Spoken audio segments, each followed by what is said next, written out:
আজকে সকালবেলা ঘুম থেকে উঠেছি একদম ফ্রেশ একটা ঘুম দিয়ে, যেহেতু হলিডেতে এসেছি ঘুমালে কি হবে, অনেক excited. Hey everyone, welcome back to my channel and welcome to Cornwall. আমরা হলিডেতে এসেছি কর্নওয়ালে, আর কর্নওয়ালের আজকে আমাদের first day and see the weather খুবই গ্লুমি, মনে হচ্ছে যে বৃষ্টি নামবে, বাট বৃষ্টি না নামার চান্সেসই বেশি। আমরা বারবার ওয়েদার চেক করছিলাম। Cornwall is all about beautiful bitches. So আজকে আমরা কিছু বিচে যাব, বাট তার আগে ওখানে পৌঁছাতে যে ভিউ সেটা আপনারা এনজয় করেন। দেখেন চারোদিকে সমুদ্র আর মাঝখানে রাস্তা, এত অদ্ভুত সুন্দর ভিউ। আজকের দিনের আমাদের ফার্স্ট বিচ হচ্ছে হোয়াইট মাউথ বে বিচ। এই বিচটা আমাদের লোকেশনে পড়েছে, আমরা যখন রওনা করেছি অন দ্য ওয়েতে আমাদের এই বিচটা পড়েছে।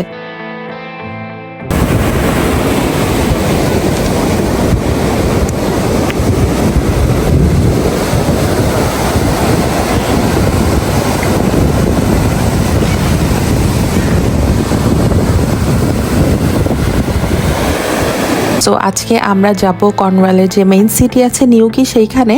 তো এখানে যেতে যেতে রাস্তায় যে সুন্দর বিচগুলো পড়বে সেগুলো আমরা দেখব। আর ইউকের একটা জিনিস আপনারা খেয়াল করেছেন কিনা জানি না, ইউকের কিন্তু সমুদ্র একটা হলেও পানির কালার কিন্তু এক এক জায়গায় এক এক রকম, বাট কর্নওয়ালের সব পানির কালারই অলমোস্ট ব্লু। আর যেহেতু অনেক ক্লাউডি ছিল আর সমুদ্র বেশ উত্তাল ছিল, সো সমুদ্রের কালারটা বোঝা যাচ্ছে না। কথা বলতে বলতে চলে আসছি আমাদের নেক্সট লোকেশনে। আর এই লোকেশনটায় আমরা যেতে পারিনি, আমরা গাড়ি থেকে নেমেছিলাম বাট নিচে নামতে পারিনি কারণ বৃষ্টি হচ্ছিল। এই বিচটার নাম হচ্ছে Crackington Haven beach and it was very beautiful. আমি নেক্সট টাইম কর্নওয়াল গেলে এখানে অবশ্যই যাব। আমি ওয়াটারপ্রুফ জ্যাকেট নিয়ে আসিনি আর বৃষ্টি শুরু হয়েছে, সো এই জন্য আর নিচে নামলাম না, দূর থেকেই দেখছিলাম।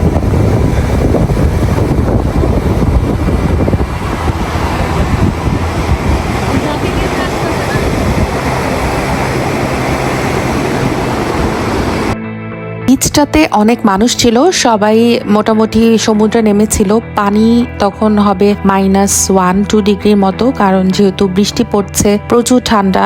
এবং আমি জানি না ওদের অনেক দুঃসাহস, এই ওয়েদারে ওরা কিভাবে পানিতে নেমে গোসল করে। তো যাই হোক, বৃষ্টিটা একটু থেমেছে। এখন আমরা এসেছি নিউকিতে।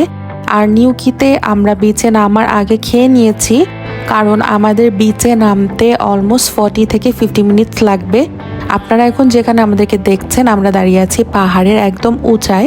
ওখান থেকে আমরা ঠিক ওই যে নিচে জায়গাটা দেখছেন, ওখানে পুরোটা রাস্তা দিয়ে হেঁটে নামবো। সো আমরা কিন্তু মোটামুটি অনেক উপরে দাঁড়িয়ে আছি। কর্নওয়ালে যারা ছোট বাচ্চা নিয়ে আসবেন তাদের জন্য সাজেশন থাকবে, কর্নওয়াল ট্রিপে আসলে একটু বুঝে শুনে আসবেন, কারণ বাচ্চার বাগি নিয়ে এত উঁচা থেকে নিচে নামা খুবই অসম্ভব ব্যাপার। আর প্রত্যেকটা বিচে যেতে হলে পাহাড় থেকে হেঁটে নিচে নামতে হয়। আমার মেয়ে যেহেতু অলমোস্ট 4.5, সো ও আমাদের সাথে যথেষ্ট পরিমাণ হাঁটতে পারে। আর দেখা যায় যে যখন ও টায়ার্ড হয়ে যায় তখন ওর বাবা ওকে কোলে নিয়ে হেল্প করে, সো আমরা ওকে নিয়ে ট্রাভেল করে একদম অভ্যস্ত।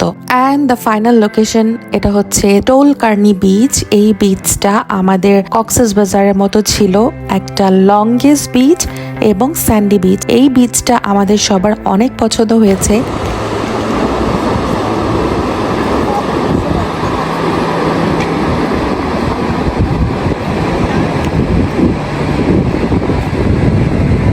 আর সারপ্রাইজিংলি ওই টাইমে বৃষ্টি ছিল না। ওয়েদার চেক করে দেখলাম কিছুক্ষণ পর রোদ উঠবে। সবাই তো ভীষণ খুশি, কারণ ফাইনালি একটা জায়গা পেলাম যে এখানে আমরা একটু টাইম স্পেন্ড করতে পারবো। আর অলমোস্ট 50 মিনিট হাঁটার পর নিচে নেমে যদি এরকম সুন্দর ভিউ দেখা যায়, দেন মনটা তো ভালো হবেই, তাই না?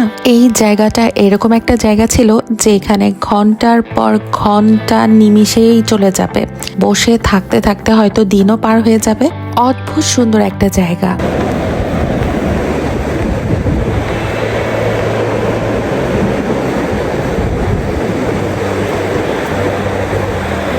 সমুদ্র আমার বরাবরের মতোই পছন্দ, আর ইদানিং আমার পাহাড়ও খুব ভালো লাগে। আর সমুদ্রের পানিতে আর কিছু পারি না পারি, পা তো ভিজাতে পারবো, আর পা ভিজানোটা আমার অনেক পছন্দ। পানিটা অনেক ঠান্ডা ছিল, সেই জন্য শুধু পা ভিজেই ক্ষান্ত গেলাম। আমাদের দেশে যে ওয়েদার, সেই ওয়েদারে সমুদ্র বা সুইমিং পুলে নামলে একেবারে না ভিজে তো উঠি না, বাট এই জায়গার যে পানি, এইখানে যদি পা ভিজানো ছাড়া অন্য কিছু করা হয় তাহলে নির্ঘাত ঠান্ডা কি জ্বর অবশ্যই হবে।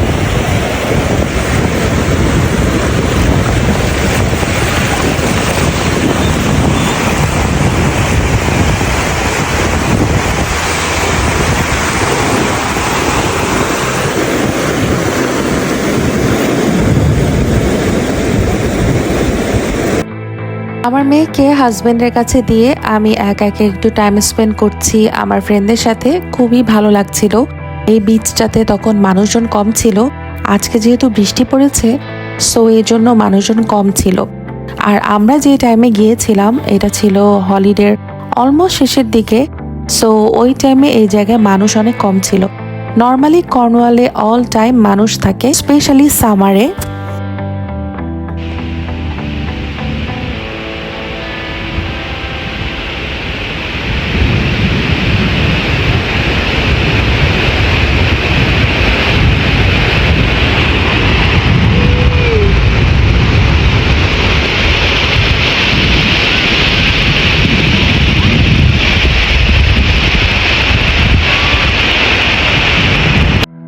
আস্তে আস্তে এখানে মানুষ বাড়া শুরু করলো। আমি আর আমার ফ্রেন্ড দুজনে মিলে একটু হাঁটাহাঁটি করছি, আর পিছনে দেখতে পাচ্ছেন কত বড় বড় ঢেউ আসছে। সমুদ্রটা অনেক উত্তাল ছিল সেদিন। আর এই তো সূর্যের দেখা পেলাম, বললাম তো যে কিছুক্ষণ পর রোদ উঠবে, সো আমরা সবাই তো অনেক খুশি রোদ দেখে। একটা সুন্দর দিন কত যে সুন্দর বানাতে পারে মোমেন্টস গুলো, সেটা ইউকেতে না আসলে বুঝতে পারতাম না। সারাটা দিন আমাদের মাটি হয়েছে গুড়ি গুড়ি বৃষ্টি, cloudy. Finally at the end of the day রোদ উঠলো, আর আমরা সবাই অনেক খুশি।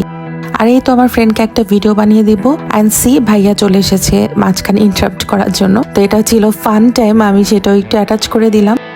আমাদের মেইন প্ল্যান ছিল সানসেটের আগ মুহূর্তে আমরা এই জায়গা থেকে যাব, সানসেটের আগ পর্যন্ত আমরা এখানে থাকবো। সো আমরা এই জায়গাটায় ভালো একটা টাইম স্পেন্ড করেছি। আর এরপরে যেহেতু উঠতেও অনেক টাইম লাগবে, সো আমরা হেঁটে হেঁটে এরপর উঠে গিয়েছি। আমাদের 40 মিনিটসের মতো টাইম লেগেছে নিচে থেকে উপরে উঠতে। সো এখনো পর্যন্ত রোদ আছে আর সানসেট হবে কারেক্ট 8টা বাজে।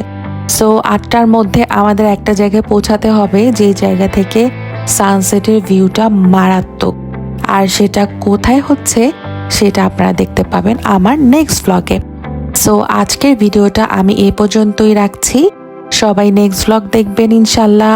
আর আমার ভিডিও যদি ভালো লেগে থাকে তাহলে প্লিজ আমার চ্যানেলটি লাইক, ফলো এবং সাবস্ক্রাইব করে দিবে, এবং তোমার ফ্রেন্ডস অ্যান্ড ফ্যামিলির সাথে অবশ্যই শেয়ার করতে ভুলবে না। আর আমার হলিডের নতুন নতুন আরও ভিডিও আসছে সামনে, সো সেগুলো দেখার জন্য সবাইকে অনুরোধ রইল। এবং প্লিজ আমার চ্যানেলটির পাশেই থাকবে লাইক, ফলো এবং শেয়ার করে। আর কর্নওয়ালের এই আঁকাবাঁকা রাস্তাগুলো সবার কেমন লাগছে জানাতে কিন্তু ভুলবে না। Stay happy, stay connected, and please pray for us. Allah হাফেজ।